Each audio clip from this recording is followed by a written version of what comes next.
এবার আহ্বান জানাচ্ছি মমতাজ বেগম 169 মানিকগঞ্জ। সময় 8 মিনিট। সময়ের দিকে খেয়াল রাখার জন্য অনুরোধ করছি।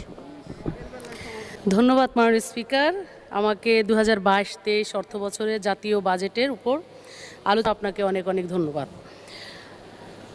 আমার বক্তব্যের শুরুতেই আমি পরম শ্রদ্ধা ভরে স্মরণ করছি সর্বশ্রেষ্ঠ বাঙালির বরপুত্র, সর্বকালের সেরা, মৃত্যুঞ্জয়ী, জাতির পিতা বঙ্গবন্ধু শেখ মুজিবুর রহমান। স্মরণ করছি বঙ্গমাতা বেগম ফজিলাতুন্নেছা মুজিব সহ 15ই আগস্টের কালোরাত্রিতে যারা শহীদ হয়েছেন, মাগফিরাত কামনা করছি মাননীয় স্পিকার। স্মরণ করছি শহীদ জাতীয় 4 নেতাকে গভীর ভালোবাসা ও শ্রদ্ধার সাথে স্মরণ করছি আমাদের স্বাধিকার থেকে স্বাধীনতা আন্দোলনে দেশের জন্য যারা জীবন দিয়েছেন 30 লক্ষ বীর মুক্তিযোদ্ধা মা বোনদের প্রতি আমি বিনম্র শ্রদ্ধা জানাচ্ছি।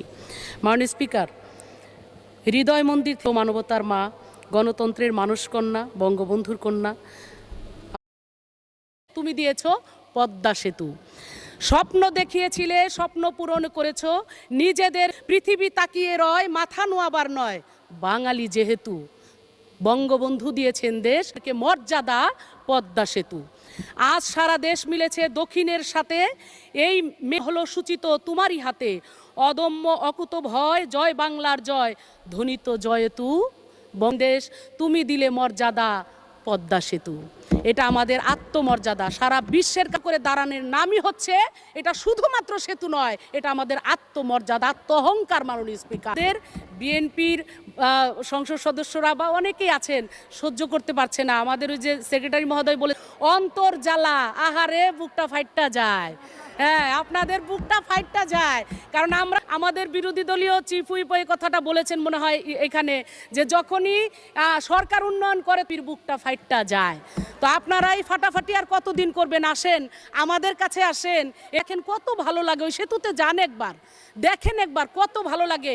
মানুষ কি বলে, মানুষ মহিলারা, আমি মহিলাদের কাছে যে শুনি, মহিলারাও বলে যে মহিলারা শাড়ি গয়না পেলে খুব খুশি হয়, কিন্তু আমরা এবার চাই না গয়না, চাই না রে শাড়ি, নৌকাতে ভোটে জামু বাপের বাড়ি।